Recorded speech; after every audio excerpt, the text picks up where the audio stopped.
بسم اللہ الرحمن الرحیم۔ السلام علیکم۔ آپ کیسر خان یوٹیوب چینل دیکھ رہے ہیں۔ انٹرنیشنل نیوز سے بات کریں گے، موجود صورتحال کے اوپر بات کریں گے۔ اس وقت صورتحال یہ ہے کہ پاکستان میں جو معاشی بحران ہے وہ اپنی جگہ، جو دہشت گردی ہے، جو ٹی ٹی پی کا معاملہ ہے، آپ کو میں نے بتایا پچھلی نیوز کے اندر بھی کہ وہ اب پتہ چل رہا ہے کہ اس کے اندر بھارت ملوث ہے، لیکن راستہ جو ہے وہ افغانستان کا استعمال ہو رہا ہے۔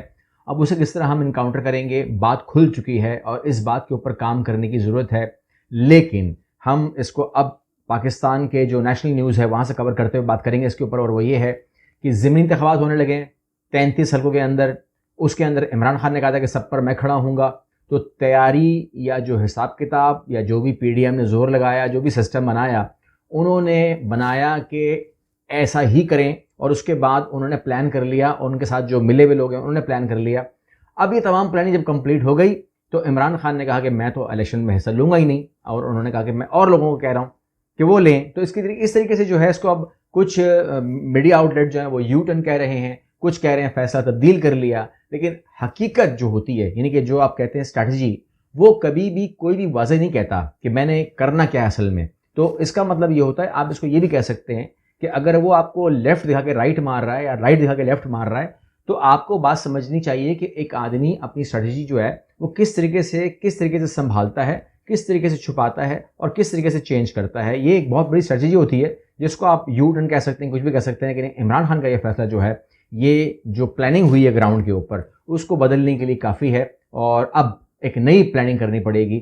پلاننگ جو بھی کریں، بہرحال اس ٹائم صورتحال یہ ہے کہ آئی ایم ایف آپ کے سر کے اوپر آ کے بیٹھ چکا ہے، اور آپ آئی ایم ایف کو ٹوٹلی غلط بھی نہیں کہہ سکتے، کیونکہ اس ٹائم جو پورا سال تماشا یہاں پر ہوا ہے، اس کے بعد پیٹرول 30 روپے مہنگا ہونے کا امکان ہے، اور پیٹرول نے تقریباً کوئی لگ بھگ آ کے 300 کو ٹچ کرنا ہے، اور یہ تمام چیزیں ہونی ہی ہیں۔ ان باتوں کے اوپر ہم بات کرتے رہے ہیں پہلے سے، ہمیں کہا گیا کہ اس پر بات کرنا بھی جرم ہے، لیکن کیا کریں، ابھی سامنے اگر لکھا ہو تو پڑھے بھی نہ کیا، یعنی کہ اگر لکھا ہوا ہے تو ہمیں پڑھنا تو ہے، اور ہمیں معلوم ہے۔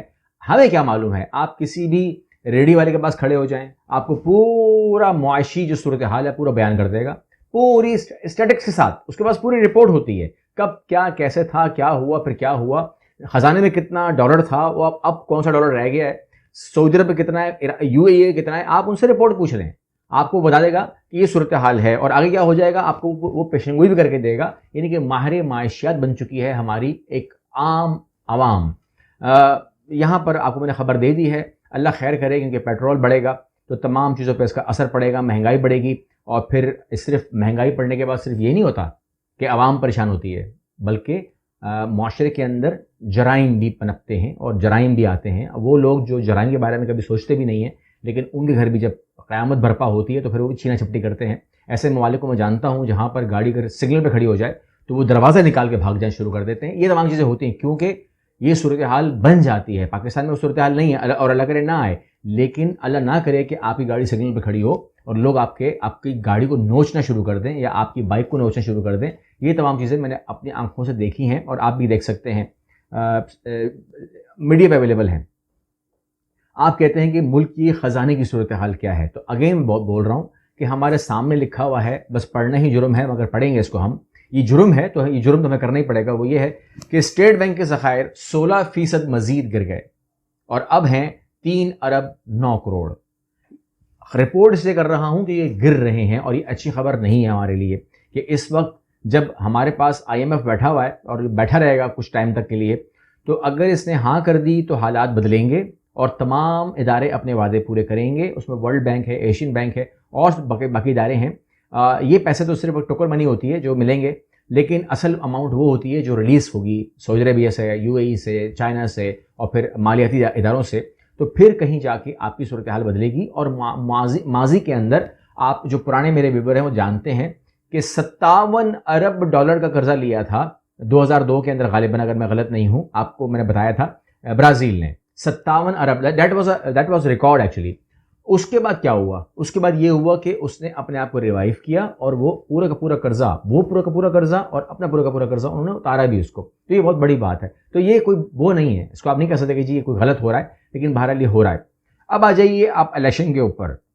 الیکشن کے بارے میں جو خدشات ظاہر کیے جا رہے تھے، اور ہمارے بھی دل میں شک آتا ہے، شک تو ہم کر سکتے ہیں، ہے تو گناہ مگر شک تو ہم کر سکتے ہیں، وہ یہ ہے کہ ہمیں لگتا یہ تھا، جو ہم لوگوں کی بات سنتے تھے یا اسلام آباد سے جو آوازیں آتی ہیں وہ کہتے ہیں کہ جی دو باتیں ہمیں سننے کو مل سکتی ہیں. ایک، ملکی حالات ابھی اس ٹائم اس قابل نہیں ہیں کہ ہم الیکشن کے متحمل نہیں ہو سکتے، یہ جملے ہمیں سننے کو مل سکتے ہیں. اور اس ٹائم جو وہ ہے خزانے کی صورتحال یا معاشی صورتحال، وہ اس قابل نہیں ہے کہ ہم الیکشن میں جائیں. تو اس لیے دو باتیں ایسی ہیں کہ اس کی وجہ سے ہم الیکشن میں نہیں آ سکتے، اس لیے 1 سال کے لیے اس کو ایکسٹینڈ کر دیا جائے. ایسا کچھ کہا نہیں ہے، مگر میں کہہ رہا ہوں کہ ایسے جملے سننے کے لیے ہم مینٹلی طور پر تیار ہو رہے تھے کہ ہمارے کان میں آوازیں آ سکتی ہیں.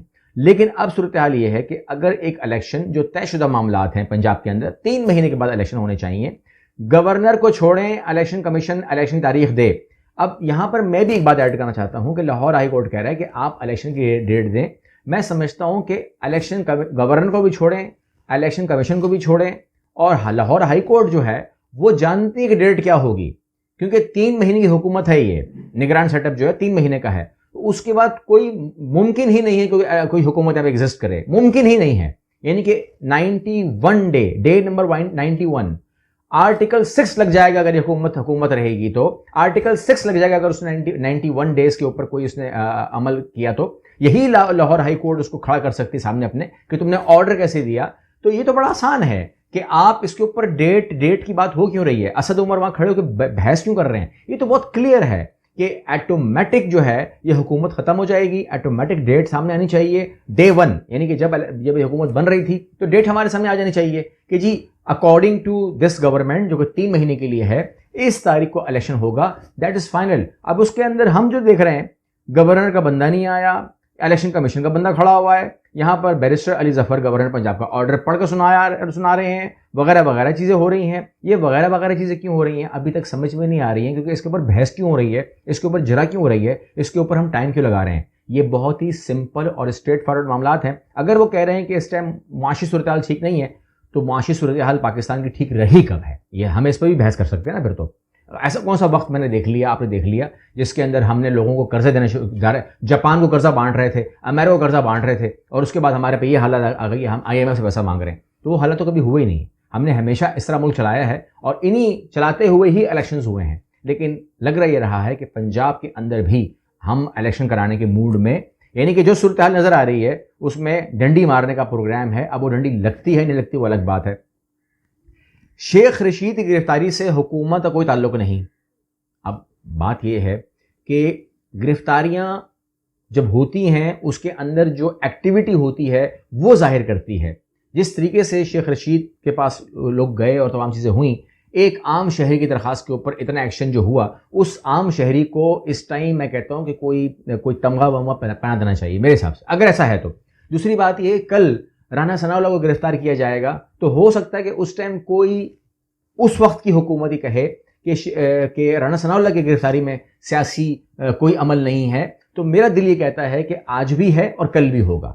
تو یہ جو سیاسی گرفتاریاں ہیں اس سے ہم انکار نہیں کر سکتے. جتنا ہم اس کے اوپر صفائیاں پیش کرتے ہیں اتنا یقین بڑھتا ہے.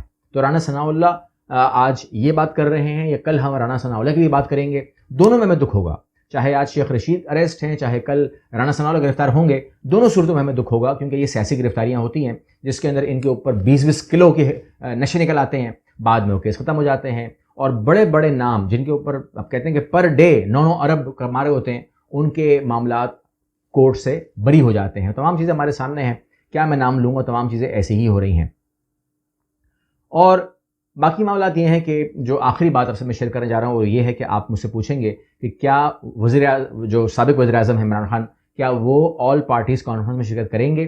تو پہلی بات تو یہ ہے کہ میرے حساب سے وہ نہیں کریں گے، لیکن انہیں کرنی بھی نہیں چاہیے اور انہیں کروانی بھی نہیں چاہیے، کیونکہ ان پر الزام مریم نواز نے لگایا ہے اور ان پر الزام خود شہباز شریف نے لگایا ہے کہ وہ کون تھا جو ان لوگوں کو لے کر آیا، وہ کون تھا جنہوں نے سرحدیں ٹاپ کروائیں، وہ کون تھا جنہوں نے راستے کھولے. یعنی کہ عام زبانوں میں کہوں تو مریم نواز اور شہباز شریف نے ہم کو یہ بتایا ہے کہ یہ تمام کا تمام جو دہشت گردی ہو رہی ہے اس کے پیچھے بھی، معاشی تباہی کے پیچھے بھی اور دہشت گردی کے پیچھے بھی کہیں نہ کہیں عمران خان کا ہاتھ ہے. یہ جو ہمیں بتایا جا رہا ہے، تو اس کے بعد کسی ایسے شخص کو آپ اگر ایسی میٹنگ میں بٹھائیں گے تو وہ تو راز کھول دے گا. اس لیے ایسے بندوں کو بٹھانا بھی نہیں چاہیے، دعوت بھی دینی نہیں چاہیے. لیکن بات یہ ہے کہ IMF کو دکھانا ہے یہ معاملہ دہشت گردی کا نہیں ہے، یہ معاملہ جو ہے، یہ میٹنگ جو ہے، یہ IMF کو دکھانا ہے. وہ تصویریں چاہیے آپ کو جس میں عمران خان بیٹھا ہوا ہو، کیونکہ انہوں نے عمران خان کا نام لیا تھا. کل بھی لوگوں نے اعتراض کیا مجھ پہ کہ عمران خان کا نام نہیں لیا IMF نے. میں نے کل بھی کہا تھا لیا ہے، میں آج دوبارہ کہہ رہا ہوں کہ تصویریں چاہیے ان کو جس میں عمران خان کسی میٹنگ میں بیٹھا ہوا ہو، جہاں شہباز شریف بھی ہو، جہاں رانا ثناء اللہ بھی ہو، جہاں پر مریم نواز بھی ہو، جہاں پر عمران خان بھی ہو، جہاں پر زرداری بھی ہو. ایسی قسم کی تصویریں چاہیے. اور وہ گروپ فوٹوز جو ہیں وہ IMF نے مانگے ہیں، اور وہ جو ہے مجھے نظر نہیں آ رہی. وہ تصویریں مجھے نظر نہیں آ رہی. اس میں عمران خان مجھے مسنگ نظر آ رہے ہیں. آپ کے جو کمنٹس ہوں وہ ضرور شیئر کر سکتے ہیں. یہ میرا ذاتی خیال تھا کہ ایسا جو ہم نے پڑھا سنا دیکھا آپ کے سامنے رکھ دیا. اگلی ویڈیو ملتے ہیں انشاءاللہ. اللہ حافظ.